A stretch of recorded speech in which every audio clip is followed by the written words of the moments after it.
El toro, su instinto de ataque, y el torero, el plan a seguir. Sin alternar el lado, dos lances por el lado izquierdo y ahora sí por el derecho.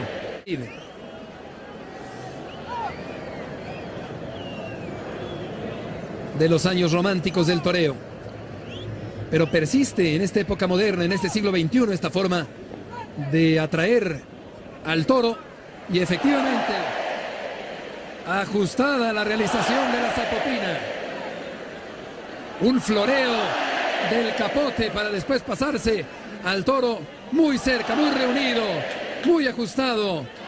Una gran plasticidad, una enorme belleza en el quite de la zapopina a cargo de Julián López el Juli, el clamor y el público de pie. I would like to start our conversation about this magnificent, very magical, powerful dance, Paso Doble. And before we're gonna explain you about body manipulation in this dance, I would like to speak about the most important. Before you will get on the floor, before you will try to move your arms or your body or your legs, feet, you first have to make clear in your mind what do you would like to show. So, what it's all about? What is dance about? Of course, we've heard many stories, and of course you know the most popular explanation of this dance. It's about corrida. It's about very proud, very masculine man or woman, beautiful woman as well, can be matador. This very handsome guy, very masculine, very strong-minded, very proudly, ready to go on the floor and stand there and challenge this wild animal bull. It's a very popular story. But what else? Could we find something more explanations? Of course, we can speak about matador and a cape. The way how matador manipulate with the cape in front of the bull to make the bull angry, more frustrated. What the posture is and why the posture is like it is. That's the important thing. We didn't just pluck out some things out of the air and say, well, okay, we'll say that the weight is over the balls of the feet, we'll say this and we'll put this and we'll do that. The reason that the posture is like it is because of a characterization of the bullfight. When a matador stands, he stands with the weight over the balls of the feet. And he does that by moving the pelvic area forward over to the balls of the feet. But the shoulder blade area stays with the heels. Keep this part of the body where it is. And move the weight forward over the balls of the feet by using the pelvis to come forward. So you use the pelvis to come forward and keep the shoulder blades back. Now, they've both done this. And sunk forward, becoming heavy. Now, it's a matter of taking it until the heels release off the floor. So the pelvis, in actual fact, is not going down. It's moving over and possibly slightly upward. I say slightly. But so that we have this pelvis that is here and just the shoulder blade back. This part of the body for the man stays the same length back and front. It's very, very equal from the back. The back doesn't shorten and the front lengthen. We have that very, very straight center and the shoulder blades back here. This part of the shoulder blades sitting back over my hand, and this is moving forward. So I have an immediate feeling that my shoulder blades are here and the pelvis is forward. The lady, however, has a different posture because hers is softer and it's lower. She still has the pelvis coming forward and the shoulder blades are still back slightly, but the knees are more flexed and the lady is more soft in the knees. She's down so that the man will dominate her. So I don't believe, I hear some people sometimes in a lecture or in teaching, I hear about challenging. I never challenged Michael in the Paso Doble. I didn't, because I knew he was the dominator. I didn't challenge him. I wasn't fighting with him. I danced with him. And what I did was I copied him if I was taking the part of a matador. I became a replica of him. I became his shadow, who did exactly the same as him if I was a matador. I didn't try to become a matador and challenge him for supremacy, because he was the dominator of the dance, and I danced with him. So I always felt that my role as a female was not to try to overtake him. I gave the dance to him. I had the other four. I had the other four to present and be the key, and he presented me. And in Paso Doble, it was his dance, and it was my job to present him. And everything that I did, that was my role. So the softer legs for the lady to get down under the man so that he was able to dominate over the top in a picture was the first role. So we've got this curve which goes this way. Now the hips and the upper half of the shoulder are in two different directions. We achieve that sometimes by turning the hips, sometimes by turning the top. But I'm going to ask now that the hips turn away and the top is here. So now we have a twist. We have a twist and we have a curve. Relax your shoulders. Okay. So we have a curve in the back and we have a twist in the body. And now you copy him, whichever way. So she's chosen to try to copy with the arms. So look at what you're seeing and copy it in a mirrored.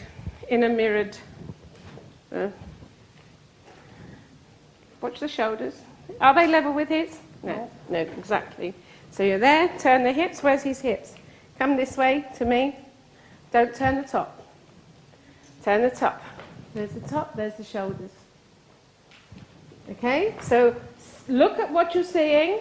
Your role is to complement, right? Is to complement what he does. Okay, so that's the second part. The third part of the shape, I would say 99% of the couples who dance don't do it. And that is a sideways shaping. Don't relax, off you go. In. All right, turn your feet a little bit more, Roxy, it's fine. Here, okay? The third one is to shape sideways. Is to shape sideways. So now we have a three-dimensional shape. Just relax. Okay? Take the air out of your shape. So now we have a three-dimensional shape. We have the twist, we have the curve of the back, and we have the sideways shaping. The sideways shaping, as you will find out, not only today, but later on when Shirley does her lecture, the sideways shaping is the most essential part of this. Now, even though we have explained body posture in our other videos, like samba and rumba, body posture in Paso Doble is not exactly the same as in other dances. It has a lot of same and similar aspects, but there are one or two things that are completely different. And those things make the posture of Paso Doble unique. Being proud. This is not being proud. This is basically sticking your chest out. It's not a bad chest, no? Okay. So I can show it off a bit. But the idea is not to stick the chest out. The idea is to be very long through the spine, to carry the ribcage slightly higher, and therefore it looks very proud, we shall say. So if I take that same step, even though I'm lowering through lower joints, I can still keep the ribcage held high.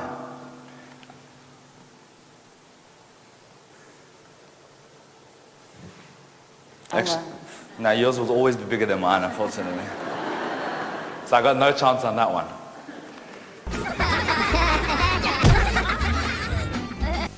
So, but for now we would like you to try with us and little by little build up the posture of the Paso Doble.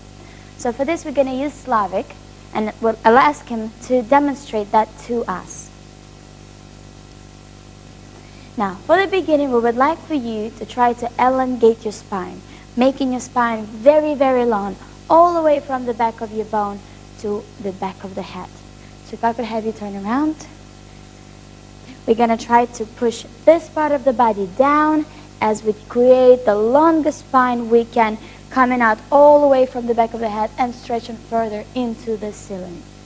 As we do that, we're going to make sure that our shoulders and shoulder blades are not going up together with the spine, thus creating a very heavy look, very stiff look, and no neck.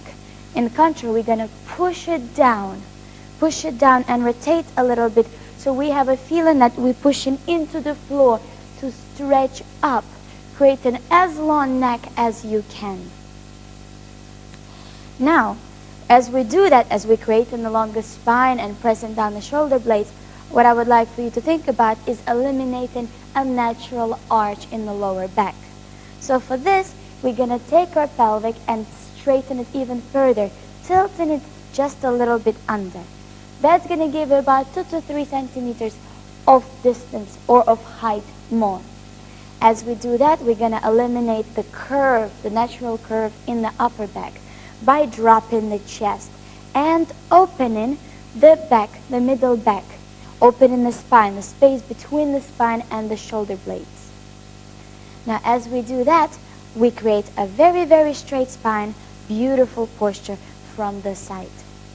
Now, for Paso Doble, the main thing that's going to be different from anything else is the hip area.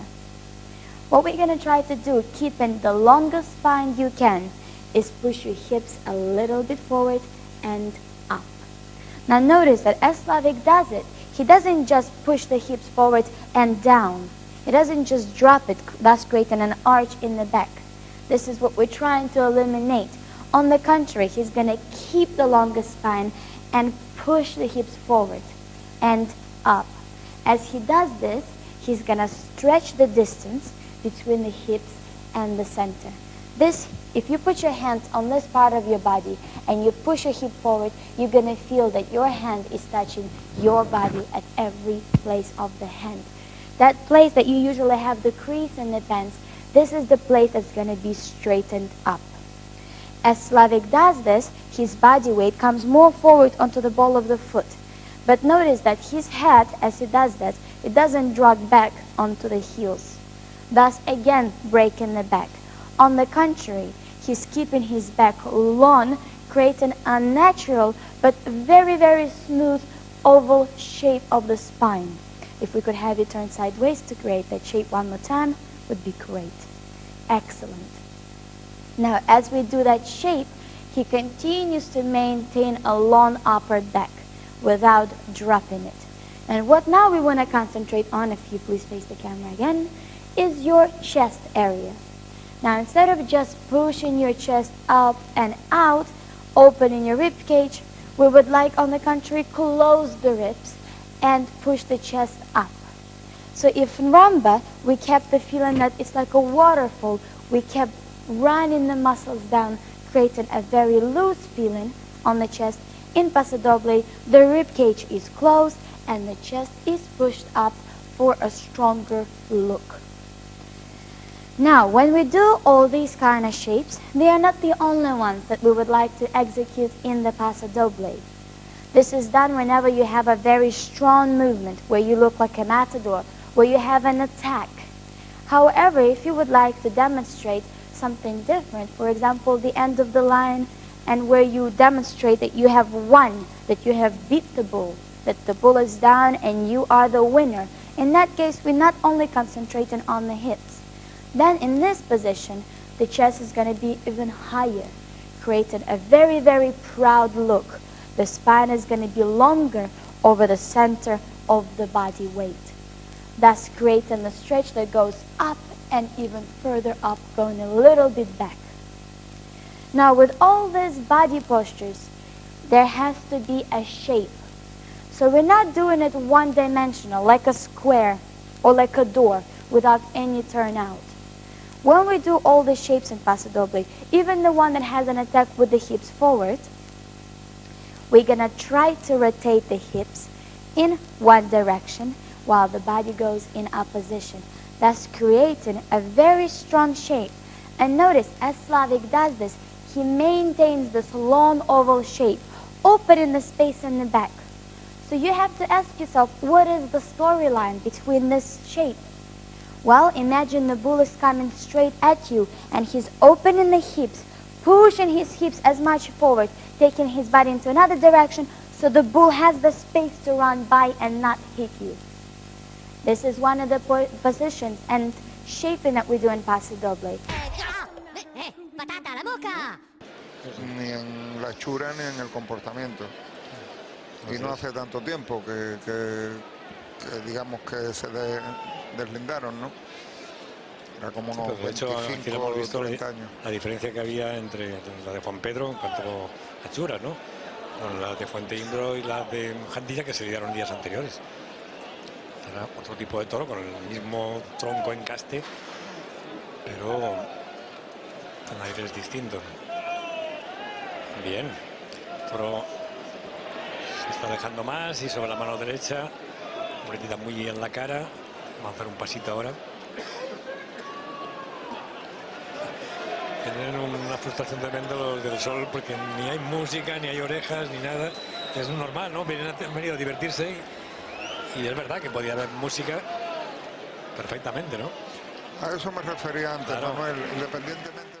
You have to, before you will get on the floor, before you will even start to move, you will have to make very clear in your mind what kind of character you would like to show.